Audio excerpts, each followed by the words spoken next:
क्या यही बिघोल है?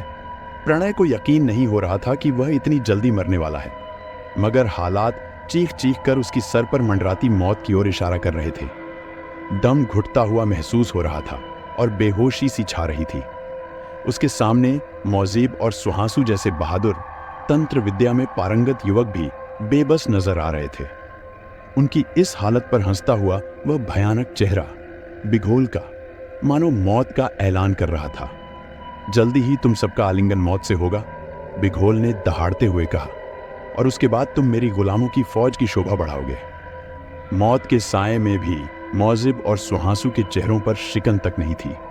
मौजीब ने गुस्से से जवाब दिया, अपने हौसले को इतना मत बढ़ा शैतान कि बाद में तुझे मुंह की खानी पड़े। हमें इस जंगल से गुजर जाने दे, हमारे रास्ते में रुकावट मत बन। हमारी तुझसे कोई दुश्मनी नहीं है। बिघोल ने ठाका लगाया और कहा, बिघोल किसी से दोस्ती नहीं करता, मैं केवल दुश्मनी निभाना जानता हूं, और अपने दुश्मनों को यूं छोड़ देना मैंने सीखा ही नहीं है। सुहांसु ने भी उसे ललकारा, ठीक है दुष्ट, अगर तुझे हमसे उलझना ही है तो तैयार हो जा हमारे वार के लिए। अब तुझे मजा चखाए बिना हम भी आगे बढ़ने वाले नहीं हैं। प्रणय हैरान था, जान पर बनी हुई थी, और ये दोनों अब भी डायलॉग बाजी कर रहे थे। मौजिब ने मन ही मन कुछ बुदबुदाना शुरू कर दिया। अचानक उसके शरीर से बंधन टूटने लगे। मुक्त होते ही उसने काले शैतानों से भिड़ते हुए चीखा, यह केवल मतिभ्रम है। सुहासु, यह बिघोल का मायाजाल है, मौजीब ने गंभीर स्वर में कहा। यह बंधन केवल फरेब और दिखावा है। अपने मनोबल को बढ़ाओ और मुक्त हो जाओ। सुहासु ने उसकी बात पर ध्यान केंद्रित किया, लेकिन तभी पीछे से एक शैतान ने अपने नुकीले दांत उसके हाथ में गड़ा दिए। दर्द के बावजूद सुहासु ने अपनी शक्ति को समेटा और कुछ ही पलों में बंधन मुक्त हो गया। सबसे पहले उसने प्रणय को बंधन से मुक्त किया और फिर अपने हथियार को उठाकर शैतानों से भिड़ गया। बिघोल हमें भ्रम में डालकर समय बर्बाद कर रहा था, मौजीब ने गहरी सांस लेते हुए कहा। उसकी योजना थी कि रात होते ही हमें खत्म कर सके, लेकिन उसका मायाजाल इतना शक्तिशाली था कि हम भी एक बार उसमें उलझ गए। थोड़ी देर की कड़ी लड़ाई के बाद अपने तंत्र मंत्र और अद्भुत कौशल से मौजिब और सुहासु ने उस मायाजाल को पूरी तरह ध्वस्त कर दिया। अब वहां न बिघोल था, न उसके शैतानी प्रेत। उनका मार्ग साफ हो चुका था। तीनों ने चैन की सांस ली और अपनी मंजिल की ओर बढ़ने लगे। लेकिन कुछ ही कदम चले थे कि मौजिब लड़खड़ाकर गिर पड़ा। उसकी इस हालत को देखकर प्रणय और सुहासु चौंक गए। क्या हुआ भाई, तुम ठीक तो हो? सुहासु ने घबराहट भरे स्वर में पूछा। पहली बार उसके चेहरे पर चिंता की झलक थी। मैं बिल्कुल ठीक हूं, मौजिब ने खुद को संभालते हुए कहा। मुझे कुछ नहीं होगा क्योंकि तेरे जैसा दोस्त मेरे साथ है। तभी प्रणय की नजर मौजिब के फटे कुर्ते और उसके नीचे एक छोटे से घाव पर पड़ी, जिससे खून रिस रहा था। जब सुहासु ने उस घाव को देखा तो उसकी भौहें सिकुड़ गईं। वह कुछ सोचते हुए बुदबुदाया, यह अच्छा नहीं हुआ, आगे बढ़ो। मौजीब ने उसकी सोच को तोड़ते हुए कहा, मैं ठीक हूं, ज्यादा समय मत गवाओ। वे तीनों फिर से काली मां के मंदिर की दिशा में बढ़ने लगे।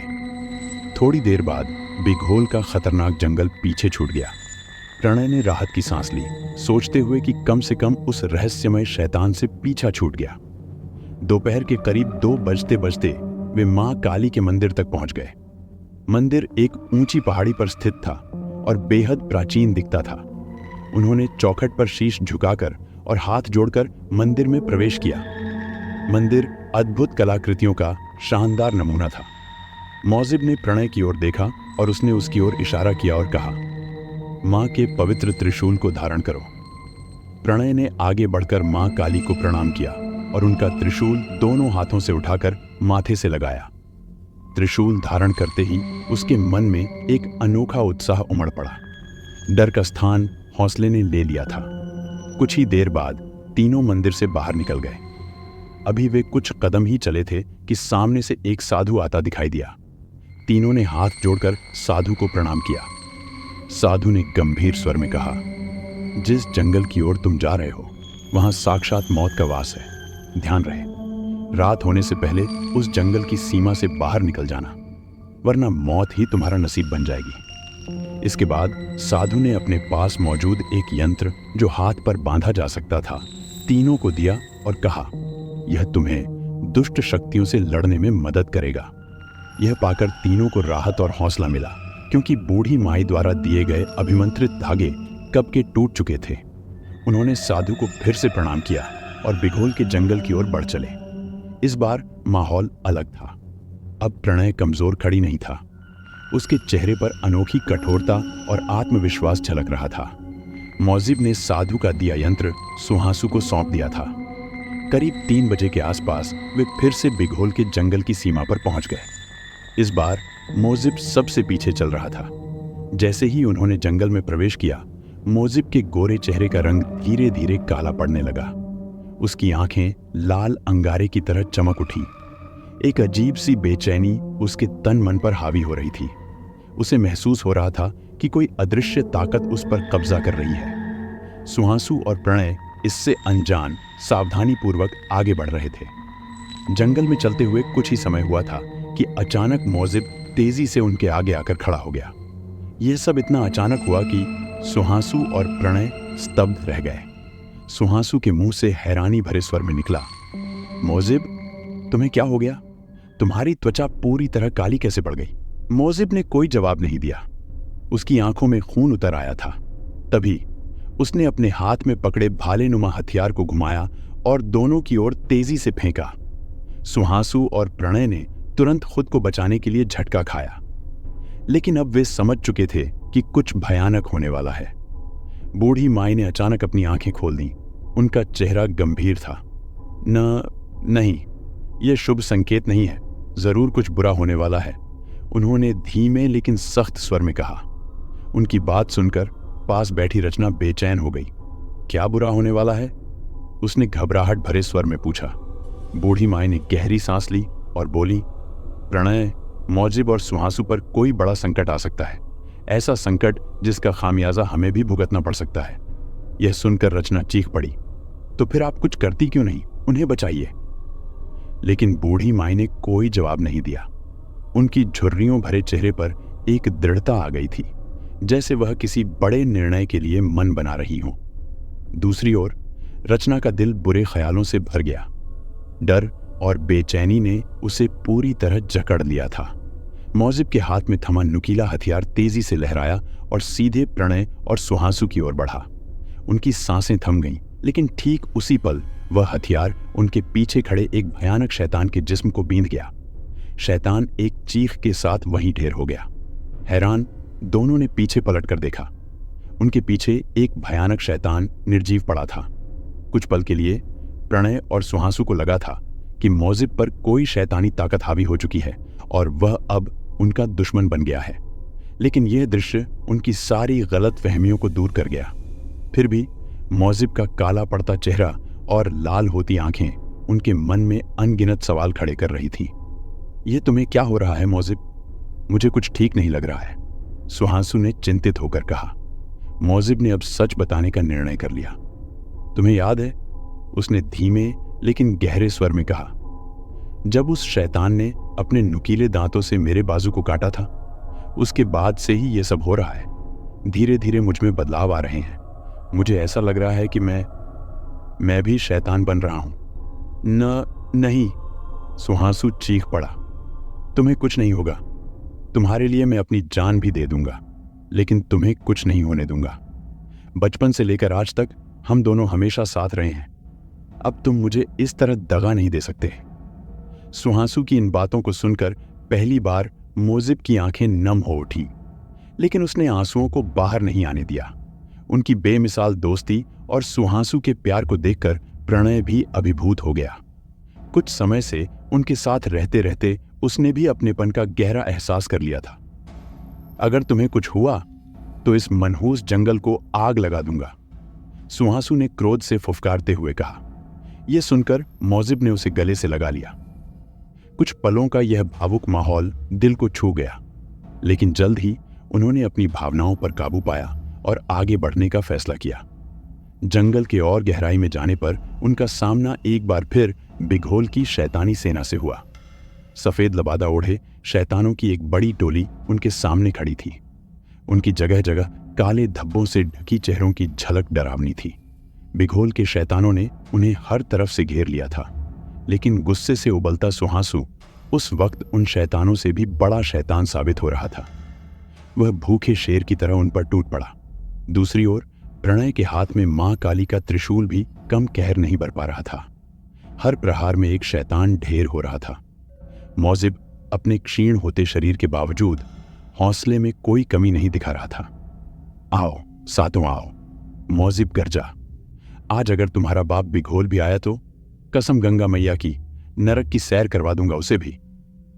कुछ ही समय में मैदान खाली हो गया। उन्होंने हर शैतान का खात्मा कर दिया था, लेकिन समय तेजी से गुजर रहा था। अब दिन ढलने वाला था और उन्हें किसी भी हालत में अंधेरा होने से पहले जंगल पार करना था। वे तेजी से जंगल से बाहर निकलने के रास्ते की ओर बढ़ने लगे। रास्ते में कई बार शैतानों से उनकी भिड़ंत हुई, लेकिन मां काली का त्रिशूल, साधु का यंत्र और दिन का उजाला उनके पक्ष में थे। फिर भी जैसे ही वे जंगल के आखिरी हिस्से तक पहुंचे, दिन ढल गया और अंधेरे की चादर ओढ़ते ही शैतान बिघोल सक्रिय हो उठा। कुछ ही कदम बाकी थे कि अचानक बिघोल चट्टान की तरह उनके सामने आ खड़ा हुआ।